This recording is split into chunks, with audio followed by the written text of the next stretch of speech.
The Pirelli World Challenge Championships return to the mountain rim beauty of the Great Salt Desert, where the Sprint X season championships will be decided. It's high speed, high elevation, high temperature excitement at the Grand Prix of Utah, and it starts right now.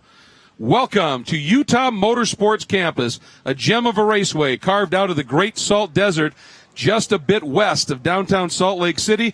Today we will be running on the 3-mile outer loop, a very fast and flowing piece of racetrack.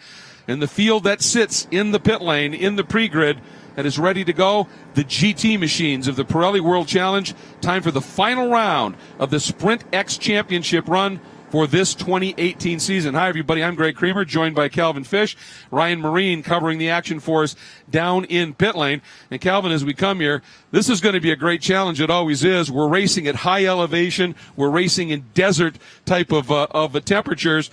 And the competition has been fierce, and this is the day that we're going to decide championships and some pretty crazy intensities. Yeah, you add high pressure to that. It's immense. We've got championship day on the line here. So much to go for in terms of the titles, Greg, and it is really tight indeed. And any blip by the leaders can suddenly turn this game around today. Absolutely, it is. And, of course, this track, 3 miles in length for the outer loop. It's 15 turns. You've got that 3-mile-long front straight where cars that have good power can make use of it. But in the elevation, everybody's choked off just a little bit. But once you get into turn one, this thing turns into very much a momentum and flow type of track, doesn't it? It really does. It gives you a little bit of everything, Greg. Certainly you need that straightaway speed there to get down into turn one effectively. But then it's all about transition, having balance in the race car. You need good braking ability down into turn five, that hairpin, and really have the car that it responds quickly and also not use the tires up in these high temperatures, Greg. That is the key. Having tire management. There'll be a mandatory 4-tire change during these pit stops halfway through this event, but even so, even over 30-35 minutes, it can certainly stretch the limits of these Pirelli P0s. And let's talk about that format. The race 60 minutes in length.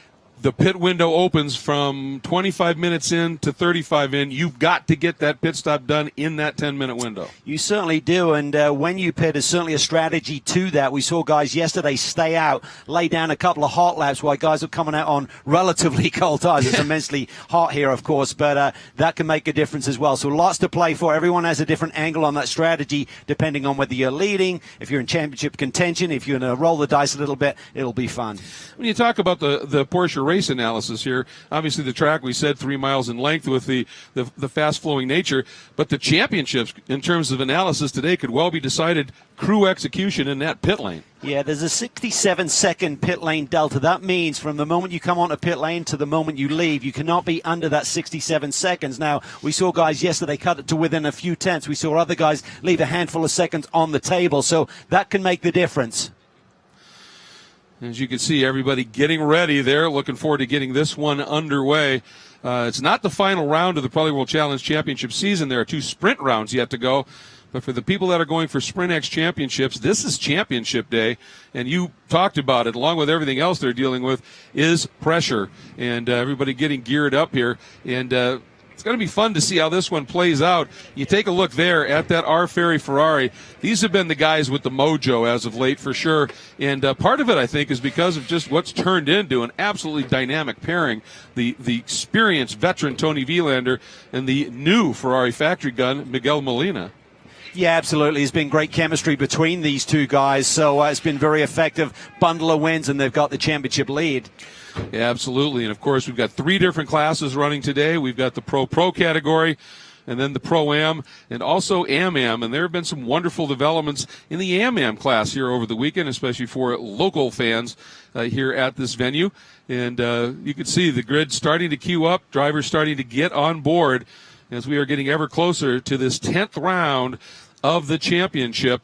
And one of the things that I'm noticing, Cal, is we're starting to see a little bit of a breeze blow up again, and that can be problematic because if a car runs wide and drops those tires in this sandy salt desert, if there's no breeze, it doesn't do much. It just kind of puffs and drops, but if there's breeze, it can come back on the track. Yeah, there's a lot of construction going on through the final few turns here, and yesterday there was a stiff breeze, and it was blowing that salt sand across the racetrack, so the drivers have got to be on their toes and recognize the grip is not always going to be there.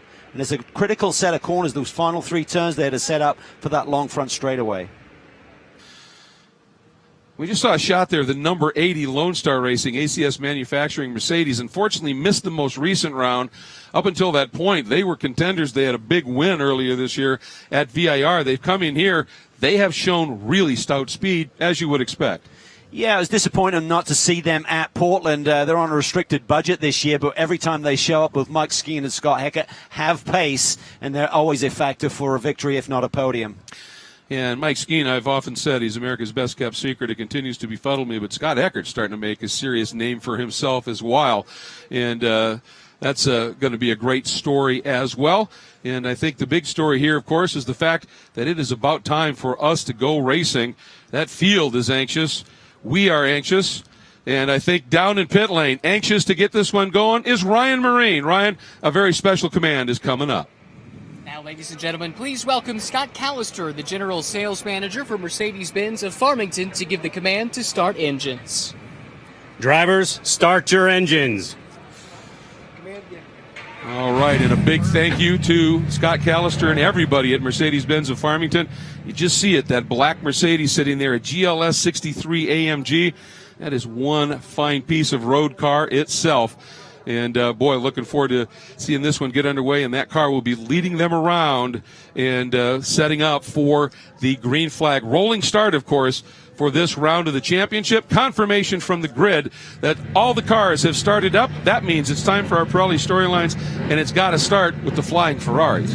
Well, with 5 wins, you'd expect a big lead, but it is now at 20 points. That means essentially if they get to 50% of the race here today and score points, they will clinch that championship. But there's another championship, the overall one, and with that, Tony Vilander is a lot tighter to Scott Hargrove, so you know they're going to be going for it. And, of course, they had a good run yesterday in the AM class. We'll talk about that in a minute. Behind them, there are two Porsches that are incredibly close in the championship, duking it out for top dog in the Porsche camp. Well, they will have not given up on their chance to catch that Ferrari Motorsport Ferrari, but if they do not catch it, then they want to be the top Porsche dog in the fight. And the 96 FAF Motorsports car has a 2-point lead over the number 24 Allegra Motorsports team, so very tight quarters there. And, of course, in that Pro-Am category, the best race perhaps of the weekend that we have seen unfold yesterday between the 19 Audi of Parker Chase and Ryan Dial and the 31 Ferrari from TR3 of Wei Lu and Jeff Siegel. They're also battling it out for the AM championship. They really are. It's really tight. It's only a 6-point lead, and depending on where they finish today, it actually could come down to victories on the season and creating a tie-break situation. And Ryan Marine, there are other cars out there that are awfully fast, but some of them have been having some problems. What's the word you're hearing? Well, a late developing story, guys. You might have noticed the gap on pit lane before the cars rolled out where you would expect the pole sitter to be. There was no car. That's because the number 9 K-Pax Racing Bentley, Andy Suchek, and Alvaro Perez, they were working on that car in pre-grid. That is not allowed, so they've been told they're going to have to start this race from the pit lane, forfeiting that pole position. That car had a wheel speed sensor issue yesterday. That has been resolved. The sister car had an issue with the drive-by wire on the throttle. That, too, has been resolved. One other storyline to clean up, the number 2 CRP Racing Mercedes. They had a problem with the power steering pump yesterday. That has been fixed, and so the Michael Cooper and Matty Brabham-driven car should be good to go today, guys. All right, thank you very much. And off in the distance over that shoulder, you can see that Bentley sitting there by pit out. So it's going to be interesting to watch this one unfold. So we're going to step away for a moment. When we come back, we will go racing here at the Pirelli World Challenge Grand Prix of Utah.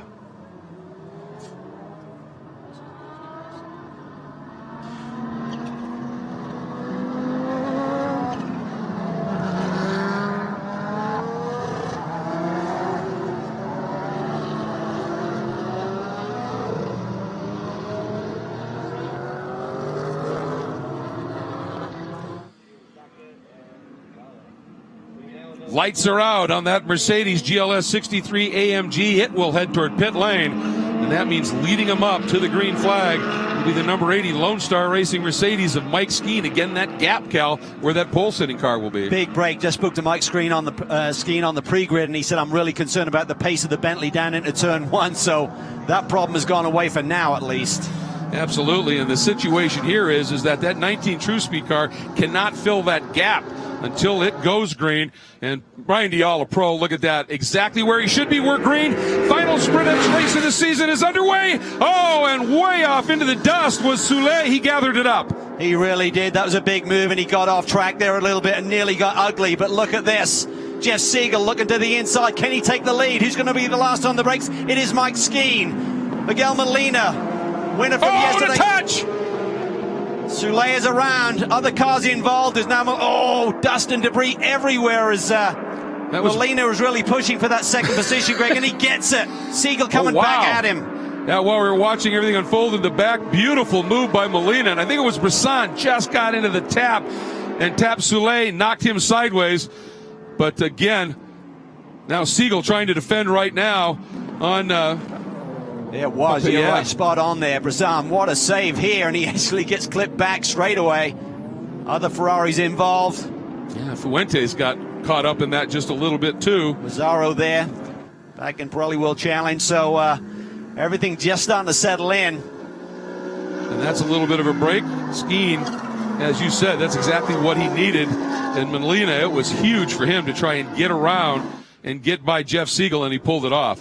He really did, and he had to be thoughtful of that big picture in the championship. He couldn't get too aggressive there, so those are the moments in a race you got to survive.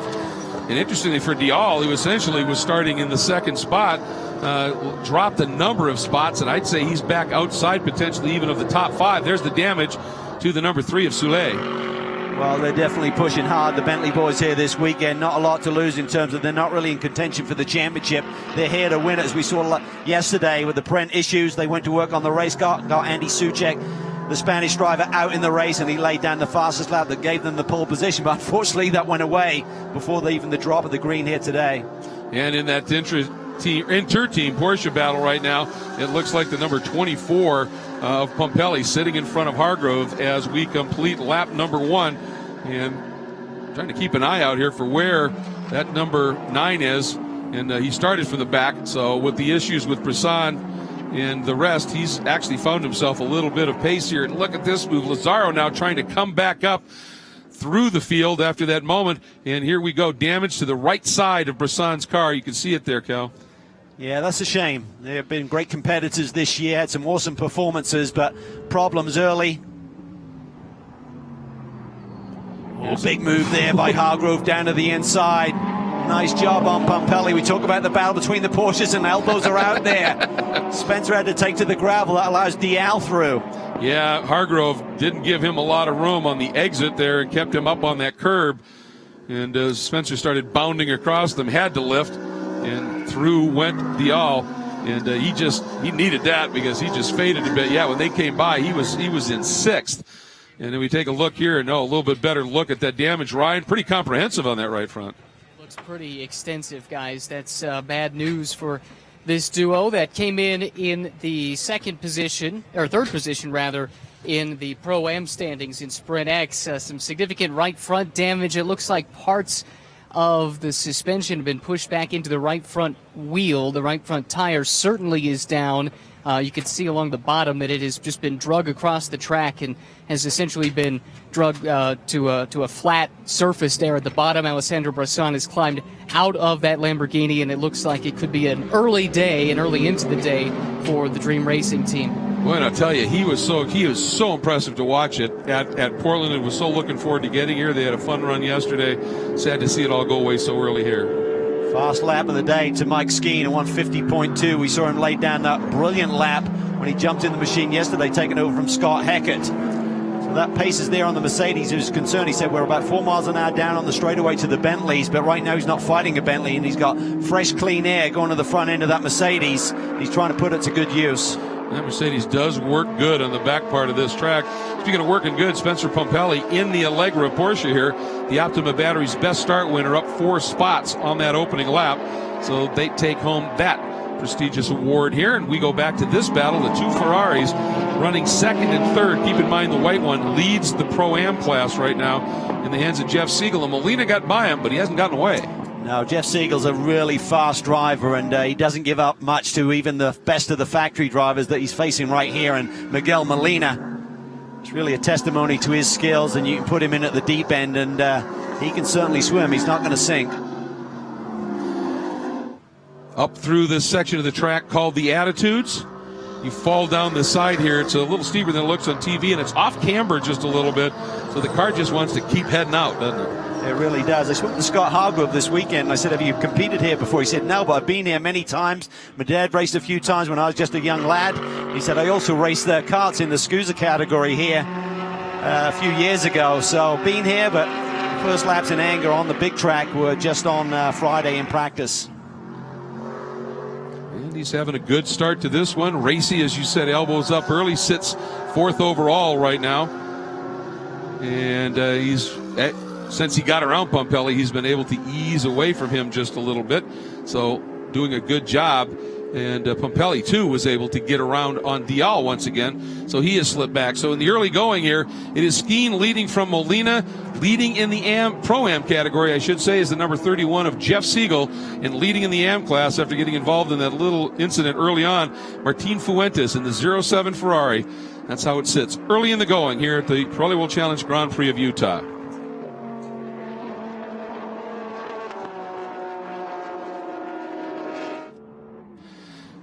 Mike Skeen continues to lead here in the final round of the Pirelli World Challenge GT Sprint X Championship in that Lone Star Racing ACS Manufacturing Mercedes. But as we said, this may be the final round of the Sprint X Championship, but it wasn't the only race that's unfolding here this weekend. Let's take a look at highlights from yesterday.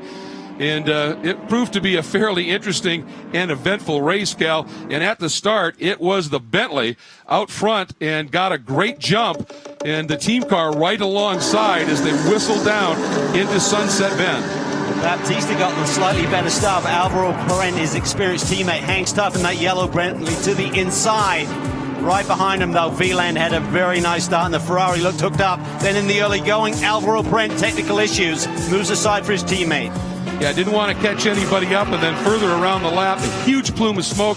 Turned out it was a wheel speed sensor issue that was messing up the ABS. He had to pit, a wiggle for his teammate, and you don't make a mistake with Wieland that close. He found a way through in the impossible to pass in Attitudes. Yeah, he did. He sliced through. The Ferrari looked really strong all day long. They bring the number 9 car in, try to go to work, try and see if they can just get that car out before the finish.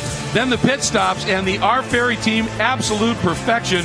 Just a tick over the minimum time, and that got Molina out in front. And then at Pro-Am, it was even more intense. It was really tight here. Slightly slow pit stop for the 19. Ryan Dial behind the wheel.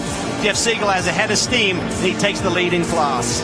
And then, of course, Mike Skeen, who was absolutely showing some superb speed. He, after Scott Heckert had given them a good run, had a good start as well. After getting that wheel speed sensor fixed in the paddock, they put fresh tires on, came out, and Suchek put it on pole.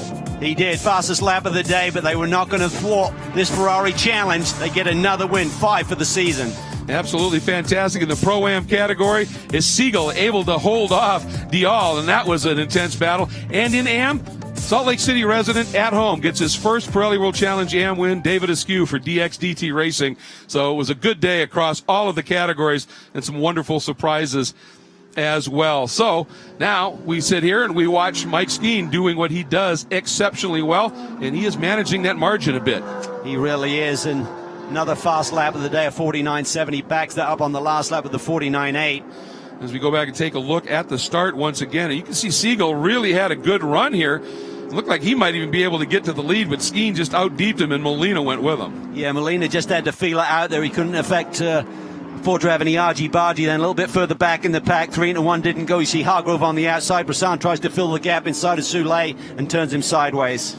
That's what damaged Brisson, and you can see Fuentes had to park it and came through, and the DXDT machine, well, I'll tell you, David Askew is on the wheel, shot through a little gap, but Fuentes has been able to sneak by him and back into the lead now in the AM category as we complete another lap, and there is your leader in the Pro-Am category once again, Jeff Siegel. That's TR3 Racing, Ferrari of Vancouver. Wei Lu, his teammate, comes from Vancouver, and it's the first time Ferrari of Vancouver has sponsored anything in pro racing, and that's a big, I think, compliment to this championship and to this series. And a tremendous season for these two drivers. Wei Lu, very early in his career, but he's got a great mentor in Jeff Siegel. He's the master of the data and sim technology, so he's got the right guy he's working with, and certainly when you put Jeff behind the wheel, he can get the job done there as well. Dial just settling in. He realizes just get to 50% today. that Pro-Am title should be theirs based on victories.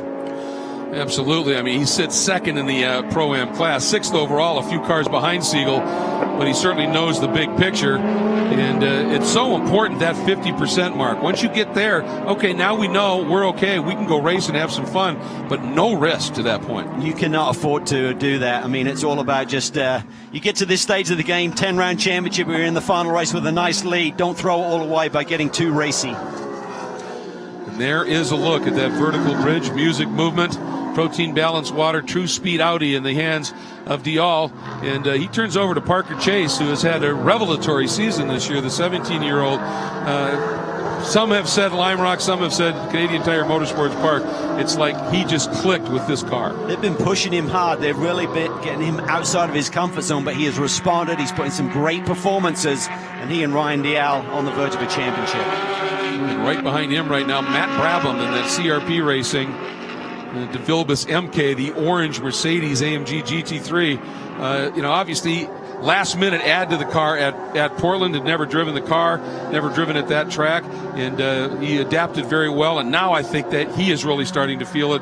And Cooper's quick, so I think they're going to be a factor here today. I think they are, and I think long term. I mean, Nick Short is looking at his program for next year. Certainly, Daniel Morey doesn't look like he's going to be part of it in the future. So he's looking for a new leader potentially, and he liked what Matty Brabham did at Portland. He said he fitted in well, did a nice solid job. He listens well. And he's just learning the ropes with this GT3 machinery at this point in the game. Right behind that car, that multicolored Squadra Corsa Garage Italia Hublot Alpha Prime Ferrari, your leader in the AM category, Martin Fuentes. A couple of years ago won the GTA championship and the sprint championship in a romp, and he has had another season like that. Problem for Hargrove. There is. He slows. Boy, oh boy, this has major championship implication, not only for the Sprint X championship title, but also overall. He's the man closest to Tony Vilander in that fight, which will continue at Watkins Glen. And he is well off the pace. Just looks like he's struggling. Hopefully be able to find a way to get that car back to pit lane. But, just suddenly and abruptly checked up. Trying to see if there's a tire issue. Don't see anything dramatically wrong on either corner of the car. If he's stuck in gear, possibly. So he's just, I'm sure, obviously a lot of communication going on to the crew on the wall right now. Anything he can do in the cockpit.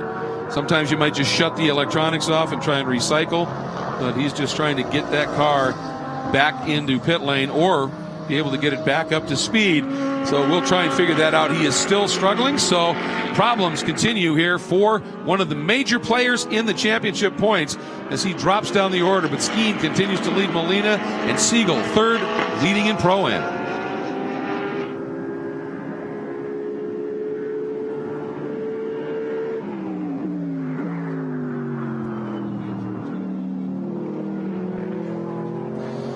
So with you here at SiriusXM and on the webcast, and boy, this place is just continuing to put up big developments at this stage. And that margin for Skeen, he's been knocking on the door of 3 seconds here, but Molina now has put up the fast lap of the race, hasn't he? He has. He laid down a 49.75, just 400s quicker than Skeen's best, and then backed that up with a 49.9. So just like yesterday, it seems like the tire pressure setting, or it just takes a while for this Ferrari to find its sweet spot setting in terms of giving Molina the grip he's looking for. Looked like he was really struggling yesterday, Greg, after the pit stop and the early laps during his stint. Yeah, absolutely it was. But you had talked about it, and that's something you've got to read down the road a little bit, right? If you make a pressure change in the tires, do you want to be fast immediately, or do you want to have some at the end? That's what it's all about. They seem to have played it well. They really do. It's been a great season. We talked about the chemistry of the two drivers, and testimony to the team to come back and really deliver the goods this year after a frustrating season last year. Molina has no shyness about working those curbs over in the attitudes, does he? It doesn't seem to be unsettling the car too much. It doesn't, but if you ask for a little bit more, suddenly they really ramp up in terms of how severe they are, and you can catch an extra bump that you don't know is there. So there's a limit to where you can go with that, but certainly this Mercedes really well balanced. Mike Skeen said the strength of our car is in the brake zones, and certainly doesn't hurt its compliancy over the curbs as well. Suchek has been pretty quick as well, but he's a long way back. It really hurt him from starting on pit lane. Took him some time to catch the pack, it seemed like. Well, and these cars, they're very, very, we talk about it a lot, but they have a lot of aero sensitivity, particularly on the nose. And you get free air, and you can really run it, and then you catch somebody, and it takes you a while to work through them, and that can affect the tires and the like. And so you start at the back of the pack. That's a whole field you've got to deal with that on. But he is picking them off. He is. It's going to be a question of how far can he get, and if there's a reset, maybe, just maybe, Pirelli can do something at the end of this and jump up into the top 5 or maybe a podium. And just looking at the order just a little bit, Maxime Soulet, even with that contact that he got into with Brisson, has been able to get around Fuentes now and has moved himself up into the 7th spot. And that's the overall order, of course. Skeen seems up to the challenge right now. Responded by being down into the 149 range once again.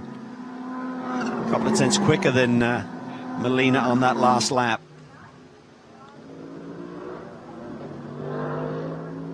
Shame for Hargrove, who has plummeted down the order.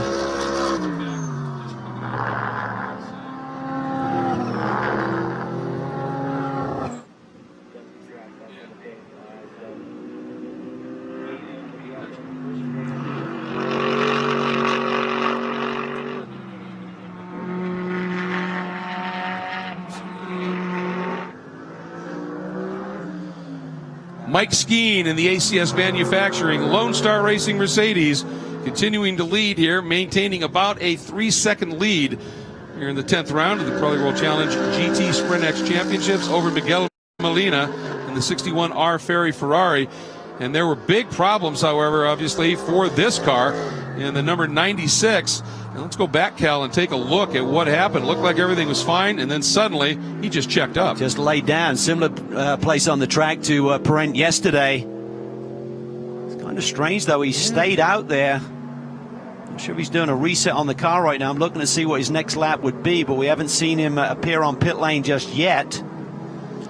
He had a 2:02 lap compared to like 49s and 50s for the leader, so it was a very slow lap.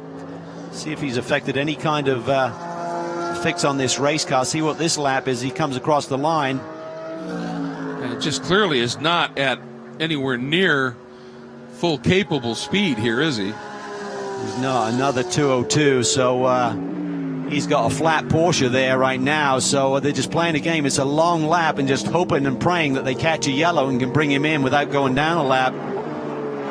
Pretty smart pit box they have there. Well, Steve Bartolotti and Joy just doing the engineering. They'll have worked out, if you come down pit lane, we're just going a lap down. Just stay out there, see what you can do inside the cockpit. If we catch a yellow, then bring it into pit lane. I think Ryan Marine has gone to look for some shade in that pit box. What are they saying? All right, let's get to the bottom of this mystery. Steve Bortolotti, team manager for FAF Motorsports. What is Scott dealing with in the car right now? Clutches seem to have failed, or not failed, but slipping pretty bad. So, unfortunately, after such a great start by Scott, we have to, make sure we make it at least 50% race distance. We'll get to the end. Obviously, the cars had to slow down a lot in order to do that, but got it for the guys. Everyone's worked so hard this year. These things happen. Still proud of everybody. First year in this series, it's been great. So we'll just keep pressing till the end of the year and focus on the overall for Scott and see what we can do.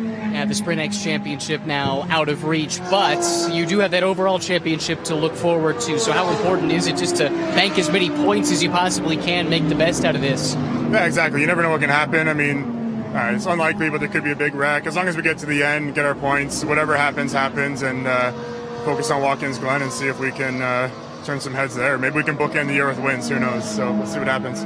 Thanks for the time. Anytime.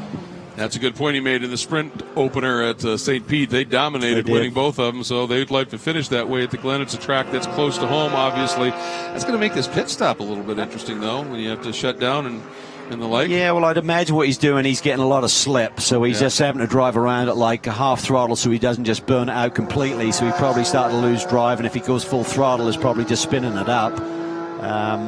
But it's a shame because they started off the season, surprised everyone by sweeping the sprint rounds at St. Petersburg, and they've been very much in the game, but haven't seen a victory since that time. But Scott Hargrove is feisty. He's an amazingly talented young driver, and he just wants more and more and more. He's not satisfied with this summer stretch that they've had. Not at all. And they get to a track where it's he buckles in and it's all on his shoulders. He does seem to revel in those challenges. You think about what he did at St. Pete in qualifying, actually clipped the wall and tore the car apart. And the crew did an amazing job to rebuild it and went from last to first to win that race. Fast lap, pole for the next one, gone. And everybody was going, oh boy, we've got a new contender. Yeah, absolutely. He made everyone stand up and take notice there. And that's quite a strength to have as a driver, to have that mental strength where it does knock you down and you lose confidence. He was up to the task and came back and battled through for 2 victories. Absolutely, going a little bit farther back in the pack, sitting in the 6th spot right now, that number 2, De Vilbius MK Mercedes, who has Soulé coming after him. And Soulé's been running laps just a little bit quicker and has trimmed that margin this time down to 0.6 of a second, and looks down to the inside, and no, not able to get it done at this point. I think he's just looking for air there. He didn't want to follow the draft. We saw that with some of the other races earlier today, Greg. In these extreme temperatures, you need that airflow to the front radiator ducting. Absolutely. He settles it in just a little bit. Here's the leader in the Pro-Am category, the 31, Jeff Siegel. And Cal, we were talking about the remarkable rise of Wei Lu to this level of the championship. Ryan, you get another chance to visit with him. Yeah, he's been something of a revelation this season. Wei Lu coming in to this race still had an outside shot at the class championship in Sprint X, but let's talk about the scenarios. It's getting a little bit dire as we get closer and closer to halfway, if I'm understanding this correctly. Yeah, actually, I think when we're reaching 50% of the race distance, the Audi is going to win the championship. We lost the championship, it's going to be by 4 points. But everything I'm focusing right now is just trying to win this single race, because the team is working really hard. My teammates are working hard, so at least we bring something back home. What have you heard about how the car is handling for Jeff? I haven't heard anything back from Jeff yet. I think he's having a lot of fun out there. So, well, hopefully no news is good news. We'll let you get ready for your stint. Thanks. Well, and there's the realism. You just have to face it. Obviously, if it goes to that point, it's a done deal. So then we want to win the race. And Siegel is having a nice run. He's opened the margin up to Pirelli behind him to some 7 seconds. So there's a big grin behind the helmet of Jeff Siegel right now as he leads in the Pro-Am category. 3rd overall behind Skeen and Molina, and still leading in Am, Martin Fuentes in the Ferrari.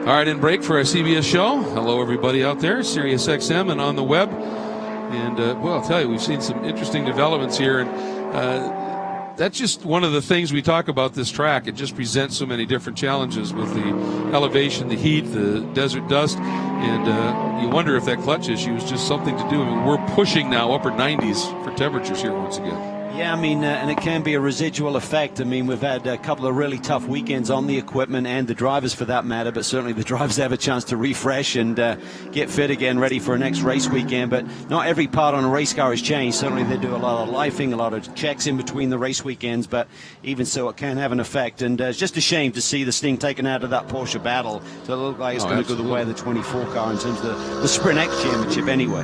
Well, and it was so incredibly close, as we talked about, between those for that championship. I mean, 2 points separating those two guys, and to have it end this way, really unfortunate. And so what you're saying, going back to the life of components and a residual deal, that could be not altogether bad, effect that these guys missed Portland because they didn't run those parts in that heat there.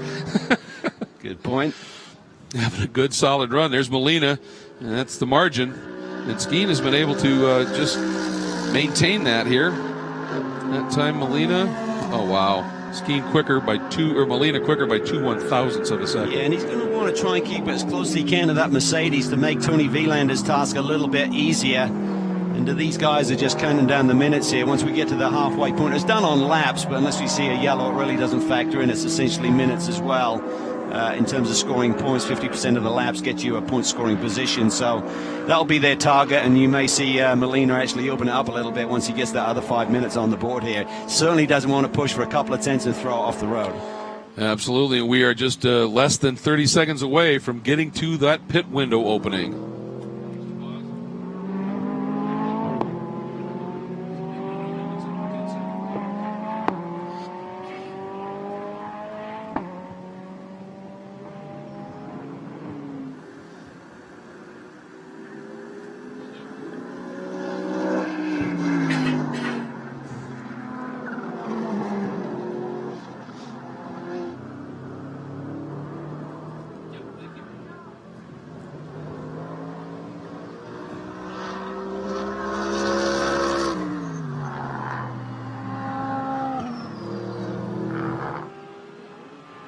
The pit window has opened here in the Pirelli World Challenge Grand Prix of Utah for the GT Sprint X season finale. And who's going to be an early taker here? Mike Skeen coming around. And you would suspect that he might stay out just a little bit here. I would think so. He's in a rhythm. Lap times haven't really dramatically dropped off. And a lot of these teammates are very equal in terms of pace, so there's not a lot to lose. I mean, the key is if you stay out, you've got grip. Okay, the tires may not be at their optimum, but you should be a little bit quicker than someone who comes into the pit lane and has that outlap where he's trying to generate tire temperature. So you're going to be vulnerable to that if you suddenly duck into the pit lane with other guys staying out on the racetrack. We saw that a little bit yesterday. However, Pompelli has made the call to bring that car in. The Allegra Motorsports team, Soule comes with him for K-Pax. And also the Turner BMW is in, and just want to give them a shout out. Back in the championship, longtime competitors in this series in a lot of different classes, and this weekend here running in the Am category with a couple of drivers who contest the Blancpain GT Asia Series. And Naoto Takeda had started, but Takuya Shirazaka will be taking over. But Ryan Marine into the pits, and Christensen climbs on board. That's right. The Danish Porsche factory driver Michael Christensen replacing Spencer Pompelli behind the wheel for Allegra Motorsports.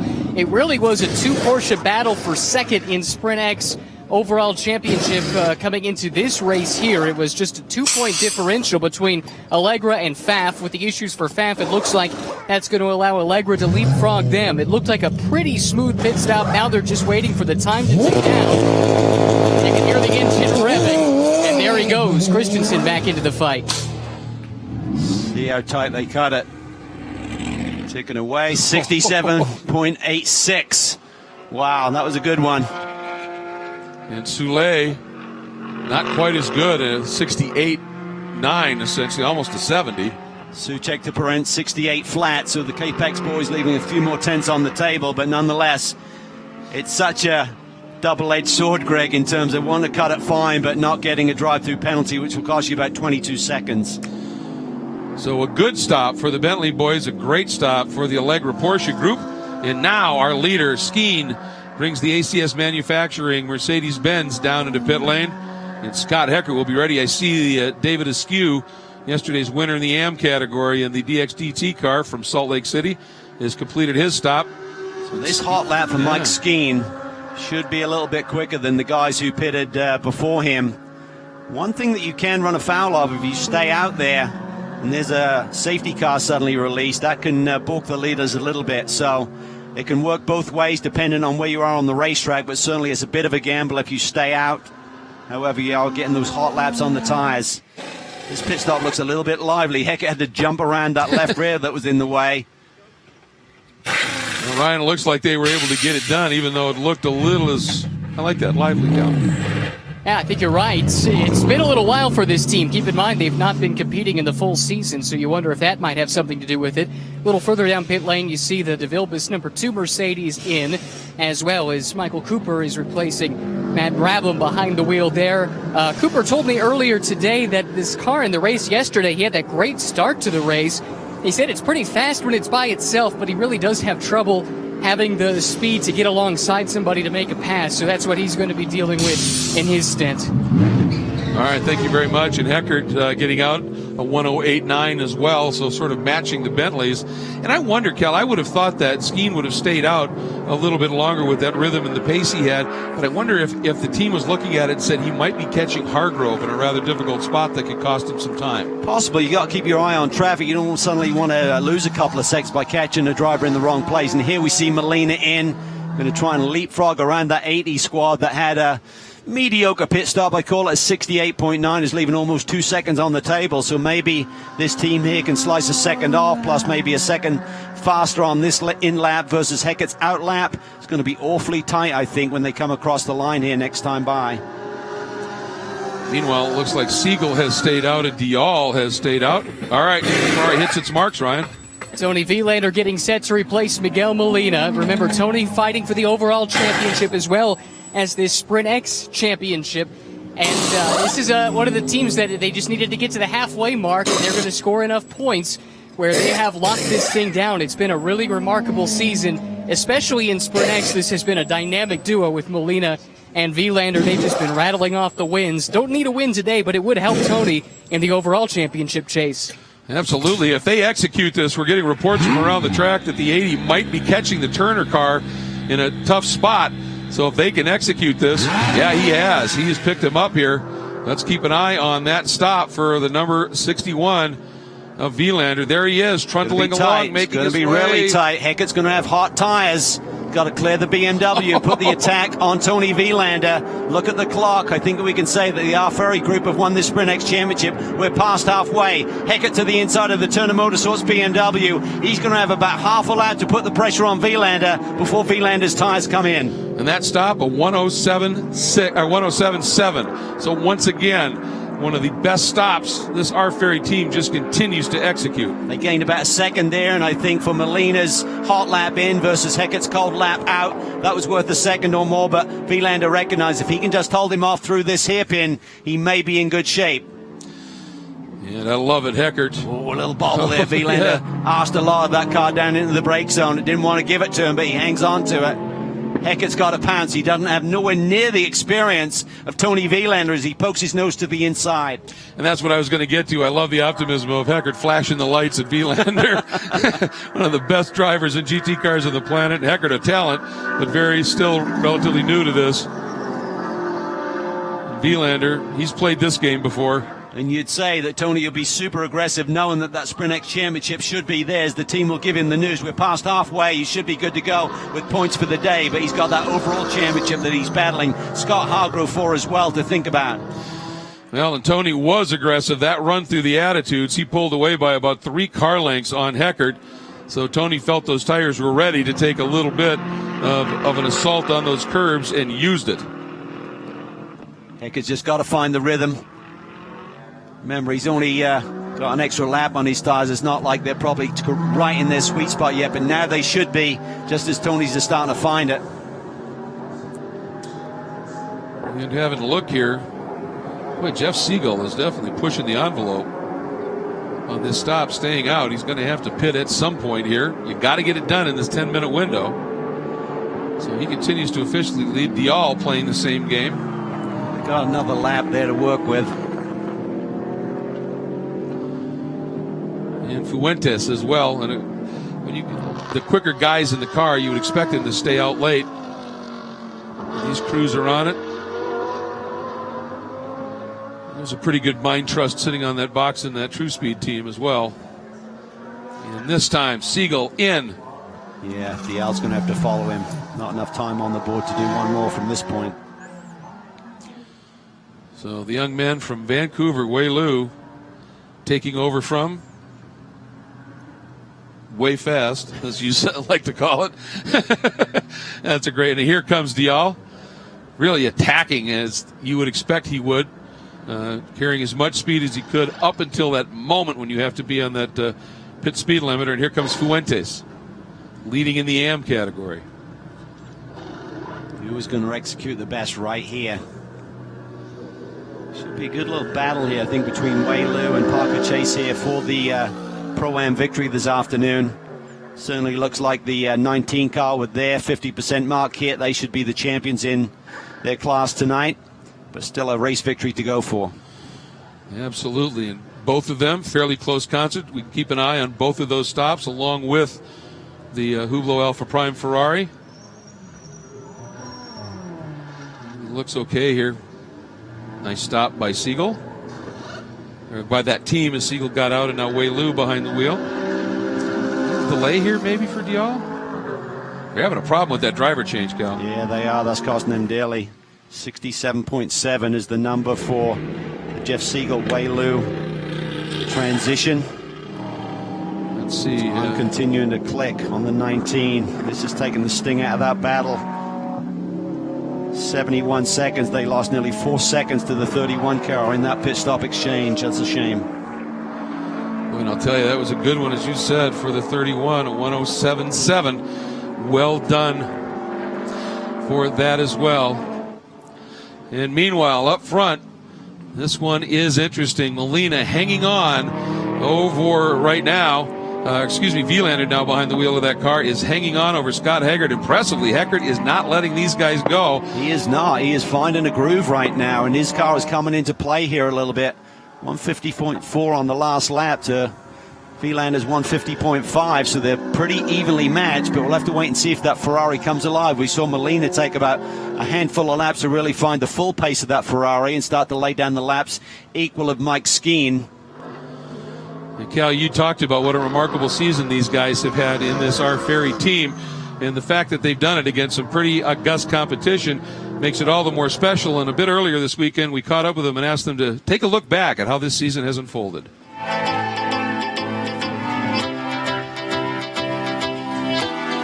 It's always been a dream to fight for a championship, and now it's coming the last round of the Pirelli World Challenge Sprint X Championships. Porsche has been strong, Audi has been strong, Mercedes has been strong, Bentley has been strong, so I think each competitor this year have a chance. We are not fighting a lot of cars for the victory, but the cars that we are fighting, they are really big competition, and that's really important for the championship as well.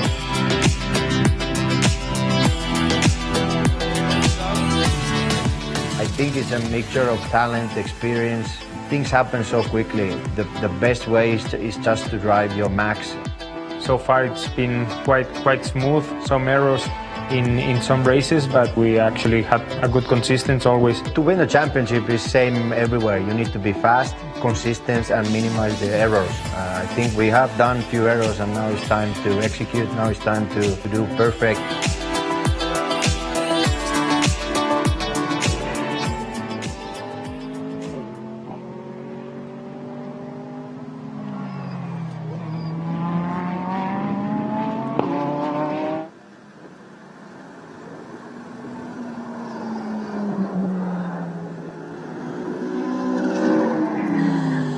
All right, with you here with Sirius XM. Great feature, great look at what they were saying, and you know, they made a very good point. Obviously, you know, you'd like a few more entries in the field, but the entries you have are deep and talented, and that's the satisfying part, isn't it? Oh, we've seen it many times where guys have been winning races one day or one weekend and suddenly finding themselves in 7th or 8th position. So there's a lot of depth in this field in terms of the that's tight there. That's super tight for Tony Vielander. Yeah, that absolutely he gets is. around Mulacek, making his debut here in Pirelli World Challenge.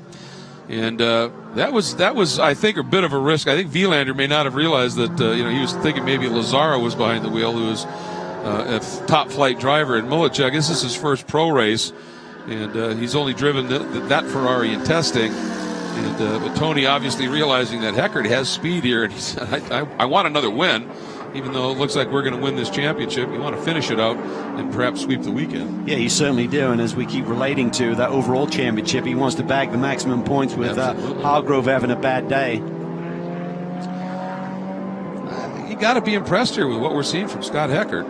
He's a real talent, and you know, made the jump up to GT3 machinery. He ran with the Black Falcon team in the Blancpain Endurance Championship last year in a similar car, so he knows the car well. But I think when he's thrown in at the deep end, there's nowhere to hide here. When you're running up against guys like Vielander, you're not in a long race where you're just running your pace and running your stints. This is sprint racing, even though a Sprint X in terms of a driver change, slightly longer race format, you're just going for every single lap. This is also a place where Heckert has had success. I think it was 2 years ago he won in the Center 1 in the GTS class for Racer's Edge. So he likes this place, and in a car that he's comfortable with and knows, he's showing it. Yeah, I think if they can come back next year, and I spoke to Mike Skeen on the pre-grid and talked about next year, he says too early to say, but we like the format. We've got some partners. We need a bit more funding, a bit more sponsorship on board, but we have a lot of people we're talking to over this year who have shown interest for next year, and he said if we can come back and do all of the races, I think we'll be even stronger still. So whenever they show up, they seem to be in the mix, Greg. They do, and to great effect, obviously. And it'd be great to see them be able to run that full season and really be able to go after this just a little bit. I think particularly for Scott Heckert to get a full season under his belt will be great. He knows the majority of the tracks now. He's learning every single weekend. When you get in a battle like this where you're on hot tires, you got Tony Vielander on cold tires, those are the experiences that really build up and make you a more complete driver in how to deal with that situation. Vilander now starting to find his groove. Yep. That last lap of 49.9 compared to Molina's 49.7, best in that car. And Alvaro Parent is throwing down some laps, isn't he? That's what might have been for that number 9 Bentley here this weekend. Had the pole yesterday, had the technical issue, had the pole for today, had to plug in. I understand there may have been a throttle issue. They just plugged into the systems on the pre-grid. That is not allowed. Had to start in pit lane. And just too far behind as Parent has now laid down the fastest lap of the race again. So they've had the pace. Just one of those race weekends where they haven't quite executed. Okay, we're going to pause. We'll be right back with our CBS Sports Network coverage.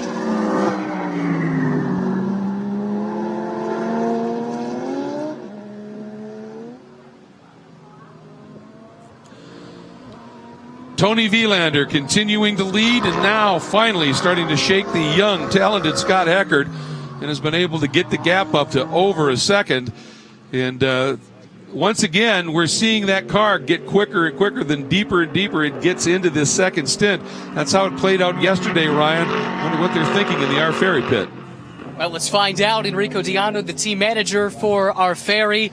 Halfway point, it's pretty certain you clinch the championship at this stage. What goes through your mind? You still have a race to win, of course. Anything can happen, Ryan. We saw it with the 96 Porsche. Unfortunately, they're having mechanicals. We saw it with the Bentley and Parente at the pre-grid. They had an issue with the car. They had to plug in, and they got forced back to the back of the grid for the start. We're not gonna say it's over until it's over. We're very hopeful. We're in a great position. Tony's leading the race and splitting away from the Mercedes number 80. Tony's doing a great job. Miguel did a great job opening, and let's just hope they keep it that way. So in that case, we won't talk about it as if it's accomplished yet, but what would it mean to deliver a championship to Remo? It would be very big in terms of a full season championship.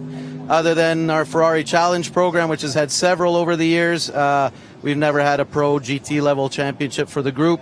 That would be our first time. I think a big win for Remo, for the company, for the whole R Ferry Automotive Group in general, and Ferrari as well. We'll let you get back to work. Best of luck the rest of the way. Thank you. Hi at home. Remo, wish you were here.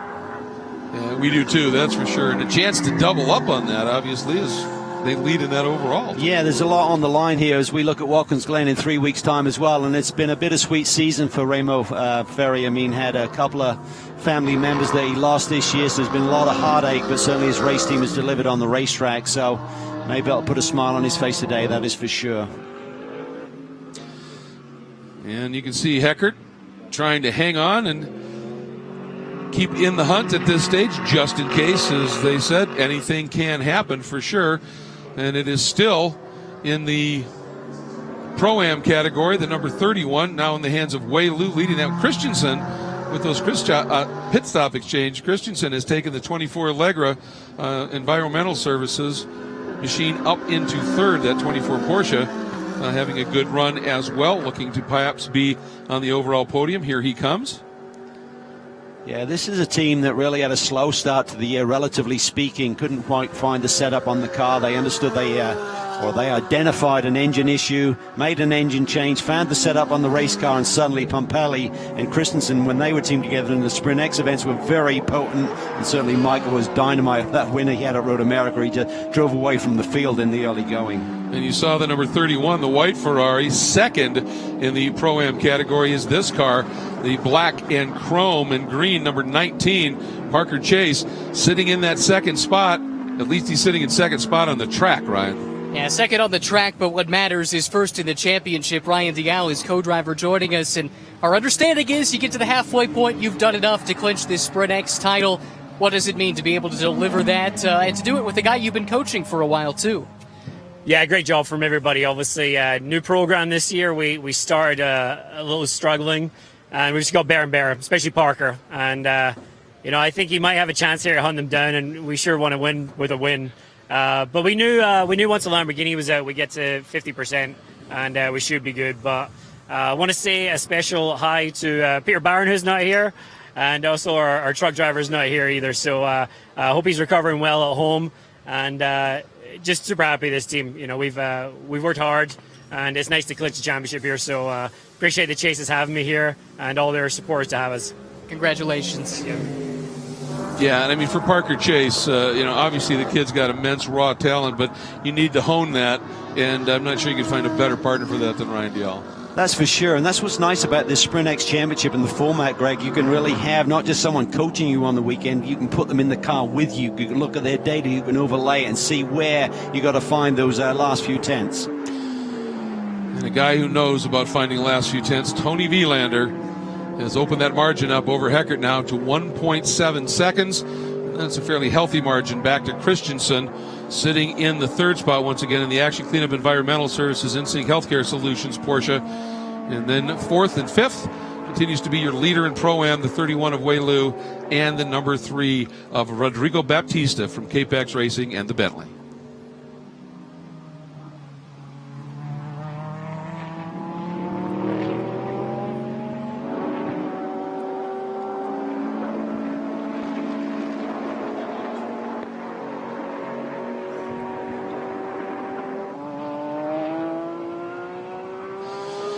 Back with you here on Sirius XM and live on our web stream, and this is a battle for position here. And Alvaro Parent, I think the frustration he has, as I like to say, he has channeled the red mist.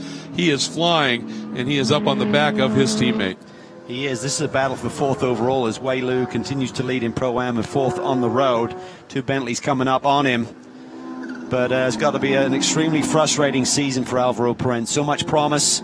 Bentley really didn't find its form until about third of the way through the season, and had a lot of accidents early on as well as a lack of pace, but then they got the circuits they could really excel on.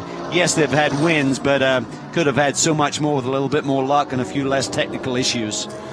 Absolutely, and I thought one of the best drives that Alvaro's put in this season was at Long Beach, where he ended up on the podium at a track where that car is absolutely ill-suited, and he drove just a superb race that understood the mission there, and it looked like, okay, they saved something there, they're in with a run, and then more incidents unfolded after that. It's just been frustration. Baptista really working that car hard. You can just see the angles that he's creating with that car versus the smooth lines of Alvaro Parent. And the straightaway, though, he looks like he's got a little bit more top speed. I'm not sure if that's maybe a slight downforce. Ooh, Baptista's going to look at it here, isn't he? Yeah, he does. And he was stretching it away from Alvaro, should have been in his draft as well. Alvaro looks to the inside. That's going to be tight at apex. Wei-Lu just gives him enough room, and Alvaro gives it up. Yeah, Alvaro had to get way up on that inside curb. And the last thing he wants to do with everything that's unfolded is suddenly have it skate a little bit and get into that Ferrari. You get a little bit gun-shy in terms of the incidents that they have. I believe it's the 4th different chassis that Alvaro Parent has driven this year in this championship. So they've certainly had their work cut out, and it's been a long, torturous season for the K-Pax crew. They're obviously up to it. They've got the best in the business over there. Lots of great managers to their program, great mechanics, crew chiefs. But even by their standards, they've had to dig deep. And after that incident in St. Pete, I mean, he had to fight through a little bit of physical pain he was dealing with. That one really shook him up. It did. He had those ribs that were hurt. Wasn't at 100%. He skipped some testing with Alvaro to let him go back to his home in Portugal and catch up a little bit and just rest. But he's been doing dual programs this year, so he's been a busy boy. There's not much rest in the meat of these seasons. No, there's not. And a driver of that caliber, a pro driver at that level, that's exactly how they want it. That's what they live for. A nice job there by the current driver in that number 96 car, Wolf Hensler. Just moving way offline, understanding what's unfolding around him. Disappointment for Wolfie because this is his last race of the campaign in Pirelli World Challenge. Obviously, the next 2 rounds at Watkins Glen are sprint events where Scott Hargrove will go solo, so I'm sure Wolfie would like to have gone out on a high, but great to see him back. I mean, he is super fit. He's trying to keep up with the young guns. Saw him the other night doing a couple of laps around the racetrack in about 100-degree heat just to finish off the day. So you got to keep pushing yourself in every aspect.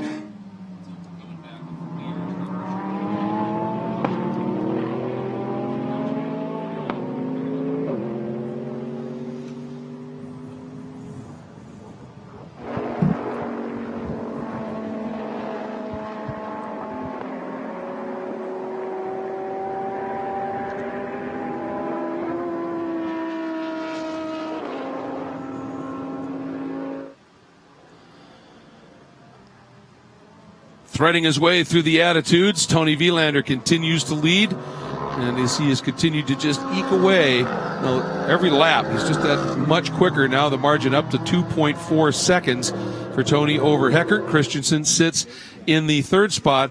However, while we were in break, there was some excellent racing going on for the fourth position here. And Baptista had taken it away from Wei Lu, and then Parent attacked into Blackrock, Cal. He did. He tried to make a move and follow Baptista into turn one and take that position, but Wei Lu fought him off nicely. And good respect between the drivers, and Alvaro has now got the hammer down, going to try and catch his teammate and take that spot away as well.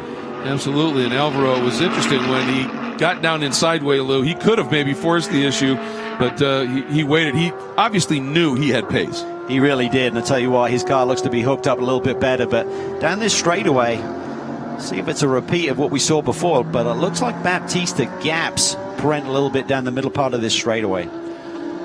Absolutely. You can see that. See it there, about a car length, and Alvaro should be close enough that he's picking up a bit of a draft. He doesn't want to use it to get those temperatures climbing, but he should be closing, not fading away down that front straightaway. Well, he did close up just a little bit down at the end when he picked up the toe. And of course, he'd love to get by, wants to get out and just drive and gain as many positions as possible, but you also don't want to do it with any risk to a teammate here.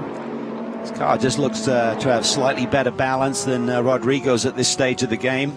Brent still holds down the fastest lap of the race at 149.53, comparing to the 149.7s of the 61 machine and the 80 car when Mike Skeen was driving in the first stint of the race.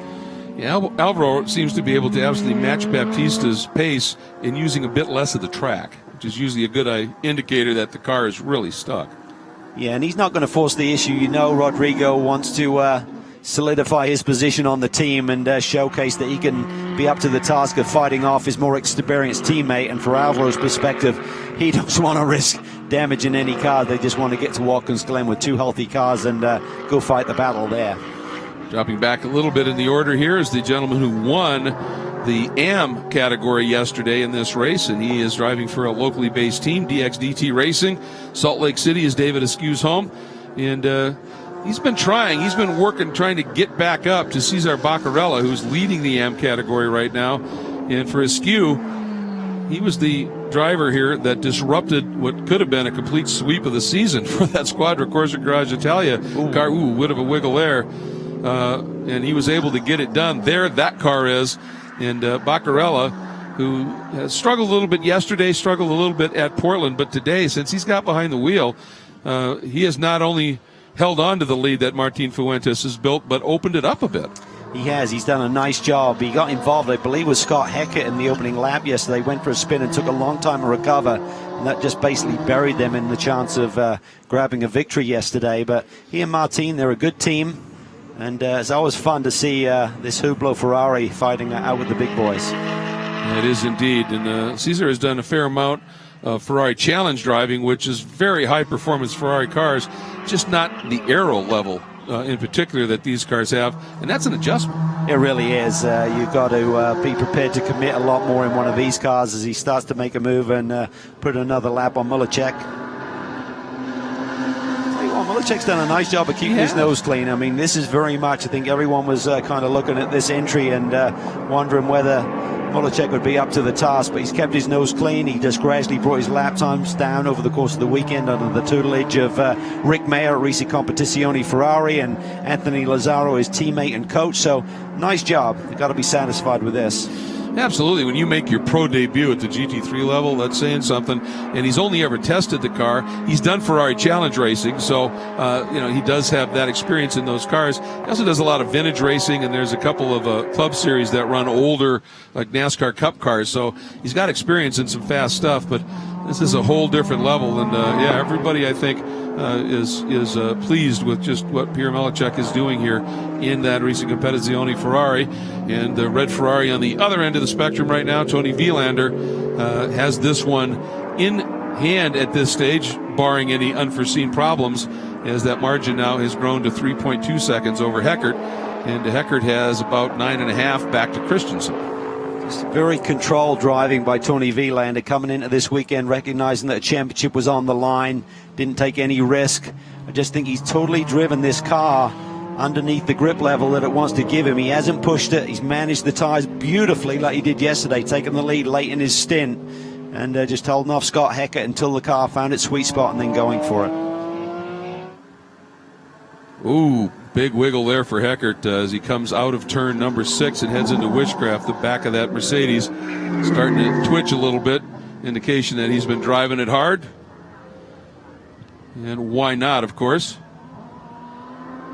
Vilander drops down through the attitudes. There's the number 19 of Parker Chase. The last few laps, Cal, he's been running about a second quicker than Wei Lu, and he's trimmed that margin now down to 6.5 seconds. Back to Wei Lu. Not a lot of time left in this, but Parker just, as we said, got to that 50% mark and said, let's give it a go. Yeah, he's certainly going for it. When Ryan Dial said, well, I think we can catch him for the win, I thought, well, that's being pretty optimistic, but certainly he knew something in terms of the potential of the pace of this Audi. Fortunately, they lost so much during the pit stop exchange. I think it was about 4 seconds to the 31 car, so otherwise he'd have been within a couple of seconds, and that could have been a totally different story.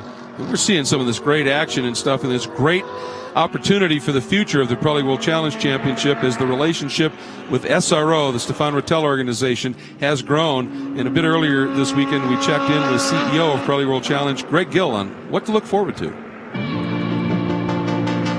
For 2018, the excitement for us has been the majority share purchase of the SRO of WC Vision, the parent company of Pirelli World Challenge. I think one of the real positive things that the paddock has come back to us with feedback on is the excitement about using the SRO's global standard for race direction and stewardship. We're going to see many new classes that developed, increased racing. So on one hand, it'll be the same series that people are used to, the staffing, etc. And on the other hand, there'll be some real improvements to the formats. For 2019, our focus is always on what's in it for our fans. And it's more racing, more up-close and personal information about the racers, more behind-the-scenes information, and repeat that World and World Challenge for our fans.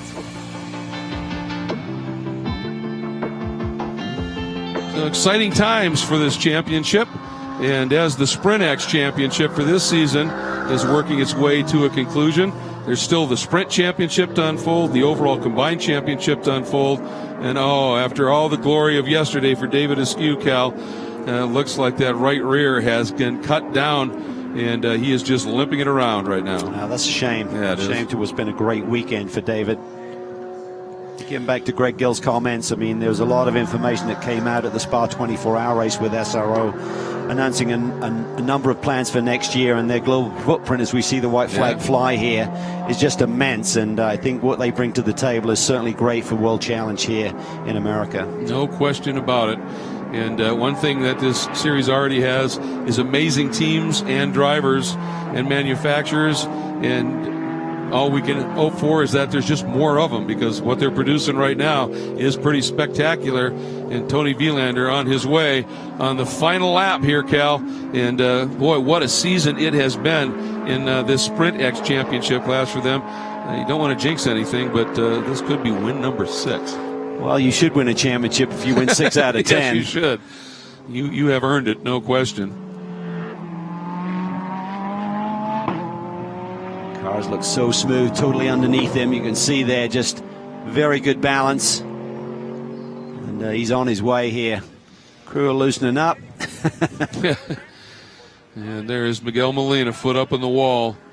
He is going to be absolutely delighted, as will this entire crew, when this comes through. Wei Lu stabilized that just a little bit back to Chase now. Last couple of laps, it stuck right around 6 seconds, so he's doing a nice job. And great to see, obviously, with unfortunate for David Askew, but Shirazaka-san in that BMW from Turner Motorsports going to maybe get a second in AM in their return to the championship. So good stuff there as well. But all eyes right now on the R. Ferry Ferrari. It's been a beautiful drive, totally controlled, pressure-packed weekend, but they have executed, and they deserve this title today. Into wind-up, now into release for the last time. And on to the front straight. The Ferrari of Ontario, Toronto, in Alberta's Zekimal Industries, number 61 from our ferry. Ferrari sweeps at Utah Motorsports campus, and in so doing clinches the Pirelli World Challenge GT Sprint X Championship. Great drive by Mike Skeen and Scott Heckert to come home second today once again. And look at this tasty little battle. We just had a shot for a minute, and there's the celebration for the Our Ferry team. And the Team Bentley's going after it at the line. And looks like Rodrigo Baptista will hang on for a fourth-place finish as Christensen was able to come through and claim the final podium spot. And there's Wei Lu. So another Ferrari sweep of the Pro and Pro-Am classes here, Cal. Yeah, just a wonderful day. The Ferrari's very well suited to this racetrack. It wasn't much top speed, but certainly through the rest of the racetrack. Great balance, great braking ability, compliancy over the curbs. They had it all. And you saw in the background there Ryan Dial Parker Chase weaving back and forth, knowing that they have a championship. And certainly these guys in this Squadra Corsa Garage Italia Hublot Alpha Prime Ferrari, with the season they have had, they clinched this championship really in many ways a long time ago, but that doesn't make it any less special. No, it's been a brilliant season, and sometimes they haven't had a lot of competition, but whoever shows up, they certainly have been the benchmark in this class. And out of that last turn, claiming their championship, Cesar Baccarella, and there's Martin Fuentes at the lead at the wall, giving him the celebration. So the Sprint X Championship season has concluded for GT, and we have 3 champions that will be celebrated here as well. And we will hear from them when we come back to the Pirelli World Challenge Grand Prix of Utah.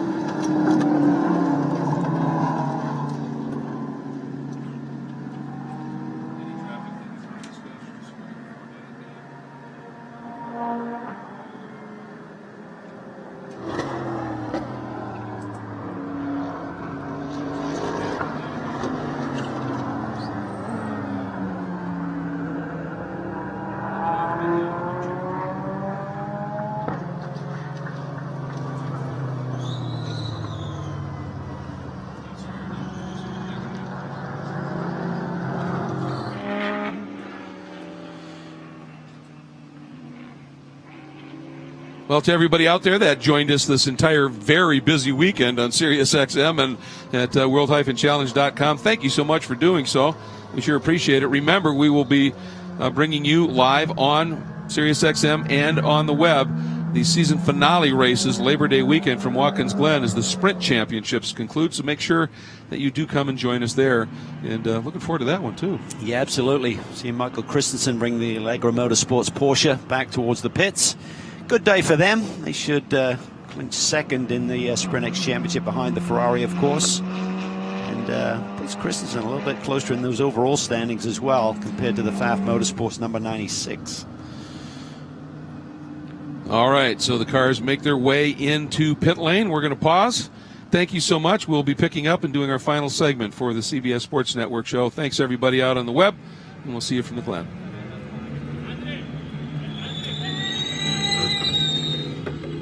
On the march, Tony Vilander parks the Ferrari. Miguel Molina, his co-driver, first one to greet him, and they greet each other as champions, Cal, in the Sprint X Championship for GT. What a weekend to sweep with the pressure on to try and get a championship.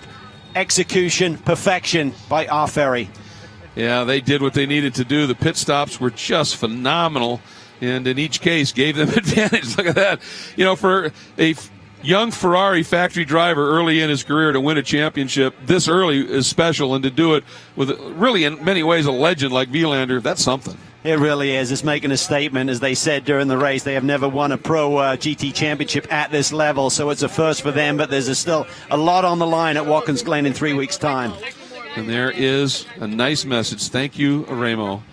And that is well earned indeed. A lot of emotion there, too, I think, considering how things have unfolded. So, all right, Tony is out, going to get the hat on, and I see Ryan Marine is ready to have a chat with our new champion. He's a happy guy. Tony Vilander just climbed out of the car. Quite the celebration. How special is this moment? Yeah, it's been great. It's been a great season. Obviously, there's a lot of different circumstances, different racetracks. We kept fighting the whole season, and just perfect. The feeling is so great. I've been lucky enough to win in Europe. Now it's the first one in US, and I rate this really high. Well, the chase continues for you at Watkins Glen. Miguel will bring you in quickly. How has it been this year, getting the opportunity to race alongside Tony and win a championship alongside Tony Vilander? Well, it's been an amazing experience. I'm really grateful. I'm really happy because it's my first year here in America, and we could win the championship together.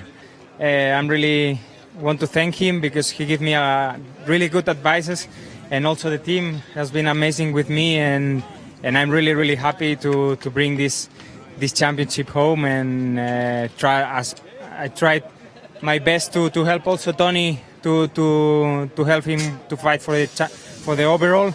So I think we can be really happy today, and it's a good day for us. Our Ferry clinches the championship, and they do so with a win. Yes, they do. That's the way to do it, a sweep. In fact, you take a look at the results here. Vilander, Heckert, Christensen, the podium, with Baptista and Perrant having that great little battle at the end between the team cars. Then 6 is your Pro-Am winner in the race today, and the rest of the field. But obviously the story here is points, and a clinch here now, certainly for the Sprint X Championship. Yeah, it is for our Ferry Motorsports. Tony Vilander and Miguel Molina, they get that championship, and the battle between the two Porsches will, with the misfortune for the 96, certainly the 24 of Christensen and Pampelli jump ahead of them in the standings. But it was a tough-fought battle, and they'll go on to Watkins Glen just solo. No co-drivers there, but still a lot on the line. All right, and now let's focus our eyes on the Pro-Am category, and obviously Wei Lu and Jeff Siegel getting another win today, but the championship, it goes to True Speed, Ryan.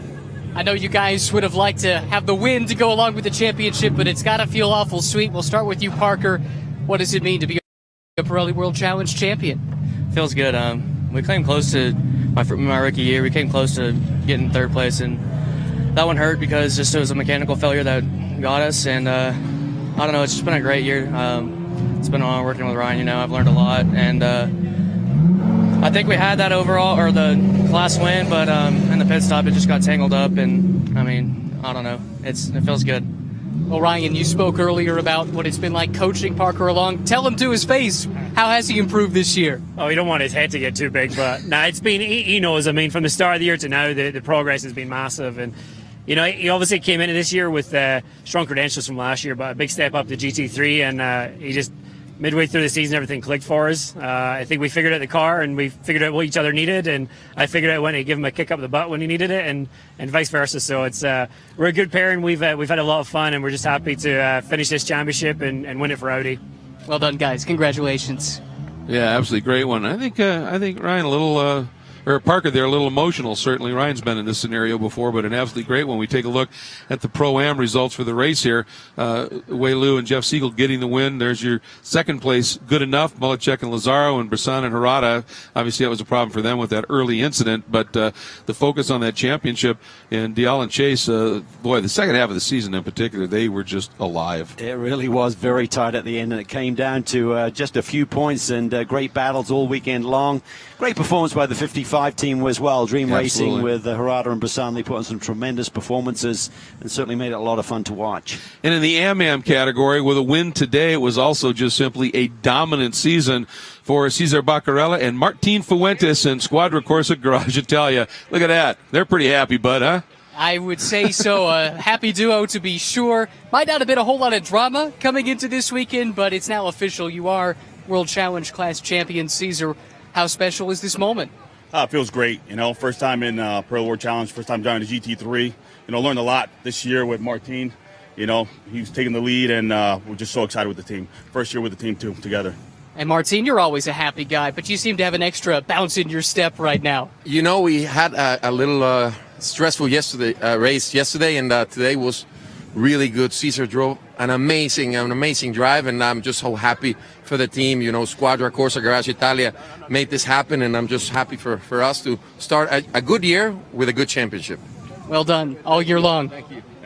And, of course, Martin, the 2016 GTA champion as well. And so, obviously the win for them here today over the Turner BMW team and the Mulacek. And now we have to talk about our VP Racing Fuels Hard Charger Award. And for this race, it goes to the number 24 of that Allegra Porsche, up 5 spots over the course of the race. So a good day for Spencer Pumpelly and Michael Christensen as they earn that prestigious award. So obviously it's been an interesting year. This season of competition has shown so much, and obviously that our Ferry team, very, very stout. The championship for the year is not done. There is the overall. There's the sprint rounds coming up at Watkins Glen. And, well, I'll tell you, the speed of that track, the grip of that track with it being recently repaved, I think it's going to be an amazing weekend. It's going to be spectacular. Watching the cars just drive around that racetrack, let alone with titles on the line, there'll be a lot of intensity. It should be fun. I think so. Make sure you join us. It's Labor Day weekend. We look forward to having you with us there. It's going to wrap things up for what has been a hot but intensely entertaining event here at the Pirelli World Challenge Grand Prix of Utah. For Calvin and Ryan and our entire CBS Sports Network crew, I'm Greg Kramer. In association with WC Vision, this has been a presentation of CBS Sports Network, the 24-hour home of CBS Sports.